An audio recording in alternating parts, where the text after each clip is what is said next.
भगवत पुराण कथा तृतीय स्कंद 8वां अध्याय। नमस्कार दोस्तों, यदि आप हमारे चैनल पर न्यू हैं तो चैनल को जरूर सब्सक्राइब कर लीजिएगा।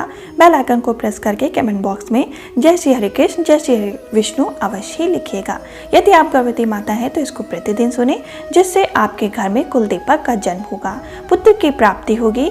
जैसी संतान की आप कामना करते हैं वैसे ही संतान आपको श्री हरि विष्णु की कृपा से प्राप्त होगी। तो यदि आप हमारे चैनल पर न्यू हैं तो इसको प्रथम अध्याय से अवश्य सुने, जिससे आपको इसका पूरा सार समझ में आए और इसका पूरा फल प्राप्त हो। 8वां अध्याय जो यहाँ से प्रारंभ होता है। ब्रह्मा जी की उत्पत्ति। श्री मैत्री जी ने कहा, विदुर जी, आप भगवत में प्रधान लोकपाल यमराज ही हैं। आपके पुरुष वंश में जन्म लेने के कारण वह वंश साधु पुरुषों के लिए भी श्रेय हो गया है। धन्य है आप निरंतर पद पद पर श्री हरि की कीर्तिमयी माला को नित्य नूतन बना रहे हैं। अब मैं शुद्ध विषय सुख को कामना से महान दुख को मोल लेने वाले पुरुषों की दुख निवृत्ति के लिए श्रीमद् भगवत पुराण प्रारंभ करता हूँ, जिसे स्वयं श्री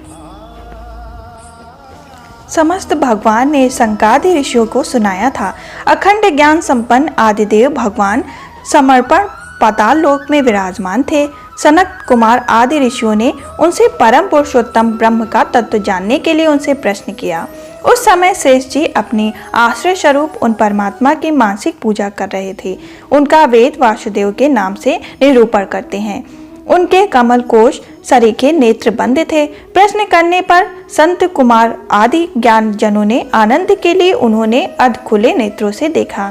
संत कुमार आदि ऋषियों ने मंदाकिनी के जल से भीगे अपनी जटा समूह से उनके चरणों की चौकी के रूप में स्थित कमल का स्पर्श किया, जिसकी नाग राजकुमारी अभिलाषित वर की प्राप्ति के लिए प्रेम पूर्वक अनेकों उपहार सामग्रियों से पूजा करती हैं। संत कुमार आदि उनकी लीलाओं की मर्म करते हैं। उन्होंने बार बार प्रेम गदगद वाणी से उनकी लीला का गान किया। उस समय शेष भगवान के उठे हुए शास्त्रफल कीर्तों की शस्त्र श्रेष्ठ मुनियों की छिटकटी हुई रश्मियां जगमगा उठी। भगवान शंख ने निवृत्त बनाया संत कुमार जी से यह भगवत सुनाया। ऐसा प्रसिद्ध है कि संत कुमार जी ने फिर इसे परम व्रतशील सांख्य मुनिकों को उनके प्रश्न करने पर सुनाया था। परम हंसों में प्रधान श्री सांख्यान जी को जब भगवान की विभूतियों का वर्णन करने की इच्छा हुई, तब उन्होंने इसे अपने अनुगत शिष्य हमारे गुरु श्री पाराशर जी को और बृहस्पति जी को सुनाया। इसके पश्चात परम दयालु पाराशर ने पुलस्त मुनि के कहने से वह आदि पुराण मुझसे कहा। वश्य श्रद्धालु और सदा अनुगत देकर अब वही पुराण मैं तुम्हें सुनाता हूँ। सृष्टि के पूर्व यह संपूर्ण विश्व जल में डूबा हुआ था। उस समय एकमात्र श्री नारायण देव शेष पर सवार थे। वे अपनी ज्ञान शक्ति के अक्षुण्ण रखते हुए ही योग निद्रा का आश्रय ले अपने नेत्र मूंदे हुए थे। सृष्टि कर्म में अवकाश लेकर आत्म नंदन में मग्न थे। उनमें किसी भी क्रिया का उन्मेष नहीं था।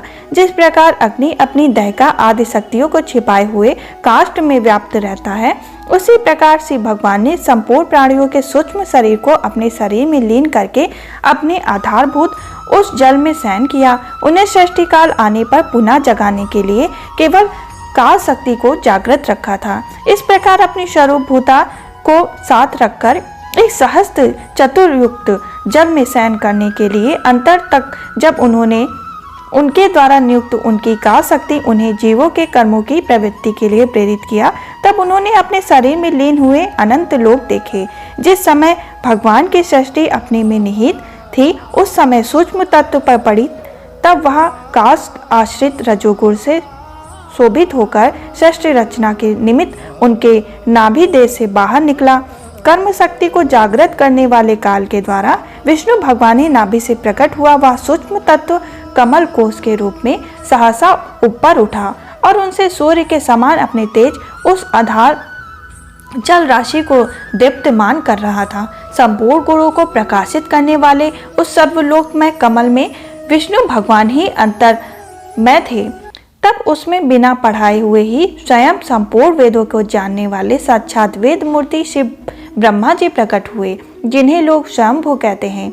उस कमल की कड़िका में बैठे हुए ब्रह्मा जी जब कोई लोग दिखाई नहीं दिया तब वे आंखें फाड़कर आकाश में चारों ओर गर्दन घुमा कर देखने लगे। इससे उनके चारों दिशा में चार मुख हो गए।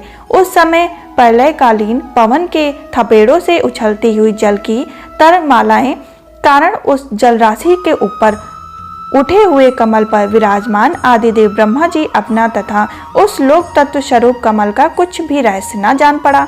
वे सोचने लगे, इस कमल की कड़िका पर बैठा हुआ मैं कौन हूँ? यह कमल भी बिना किसी अन्य आधार के जल में कहाँ से उत्पन्न हो गया? इसके नीचे अवश्य ही कोई ऐसी वस्तु होनी चाहिए जिसके आधार पर यह स्थित है। ऐसा सोचकर वे उस कमल की नाल के सूक्ष्म छिद्रों में होकर उस जल में घुसे, किंतु उस नाल के आधार को खोजते खोजते नाभि देश के समीप पहुंच जाने पर भी वे कुछ न पा सके। विदुर जी उस अपार अंधकार में अपने उत्पत्ति स्थान को खोजते खोजते ब्रह्मा जी को बहुत ही काल बीत गया। यह काल ही भगवान का चक्र है जो प्राणियों को भयभीत करता हुआ उनकी आयु की छीड़ करता रहता है। अंत में विफल मनोरथ हो वे वहां से लौट आए और पुनः अपने आधारभूत कमल पर बैठकर धीरे धीरे प्राणवायु को जीतकर चित्त को निशंक संकल्प किया और समाधि में स्थित हो गए। इस प्रकार पुरुष की पूर्ण आयु के बराबर काल तक अर्थात दिव्य 100 वर्ष तक अच्छी तरह योग अभ्यास करने पर ब्रह्मा जी को ज्ञान प्राप्त हुआ। तब उन्होंने अपने उस अधिष्ठान को जिसे वे पहले खोजने पर भी नहीं देख पाए थे अपने ही अंतःकरण में प्रकाशित होते हुए देखा। उन्होंने देखा कि उस प्रलयकालीन जल में शेष के कमल सदस्य गौर और विशाल विग्रह की सैया पर पुरुषोत्तम भगवान अकेले ही लेटे हुए हैं। शेष के 10,000 फण हैं, छत्र के समान फैले हुए हैं। उनके मस्तक पर किरीट शोभमान है। उनमें जो मणियां जड़ी हुई हैं उनकी कांति से चारों ओर का अंधकार दूर हो गया। वे अपने श्याम शरीर की आभास से मरकट मणि के पर्वत की शोभा को लज्जित कर रहे थे। उनकी कमर का पीठ पर्वत के प्रांत देश में छाए हुए सायंकाल के पीले पीले चमकीले मेघों की आभा की मलिन कर रहा था। सिर पर सुशोभित सुवर्ण मुकुट सुवर्णमय शिखरों का मान मर्दन कर रहा था।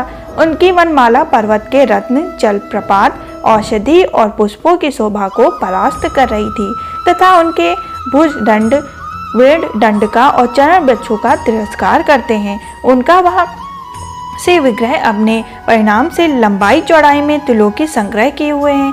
वह अपनी शोभा से विचित्र एवं दिव्य वस्त्र आभूषणों को शोभा को सुशोभित करने वाले होने पर भी पीताम्बर आदि अपनी वेशभूषा से सुसज्जित हैं। अपनी अपनी अभिलाषा की पूर्ति के लिए भिन्न भिन्न मार्गों से पूजा करने वाले भक्तजन कृपा पूर्वक अपने भक्त इच्छा चरण कमलों का दर्शन कर रहे हैं। उनके सुंदर अंगुलित दल नख चंद्र की चंद्रिका अलग अलग स्पष्ट चमकते रहते हैं। सुंदर नासिका अनुग्रह भवें कानों में झिलमिलाते हुए कुंडलों की शोभा आदि ही लाल लाल अधरों की कांति एवं लोक हार्दी मुस्कुरान युक्त मुख द्वारा वे अपने उपहासों का समान अभिनंदन कर रहे हैं। वश्य उनके निस्तंभ में कुटुंब कुसुम की केसर के समान पीत वस्त्र और सुवर्णमयी मेघला सुशोभित है तथा वक्ष स्तर में अमूल्य हार और सुनहरी रेखा वाले से वस्त्र चिन्हित आभूषण शोभा दे रहे हैं। वे अव्य मूल चंदन वृक्ष के समान हैं, महामूल्य कैर्य और उत्तम उत्तम मणियों से सुशोभित हैं।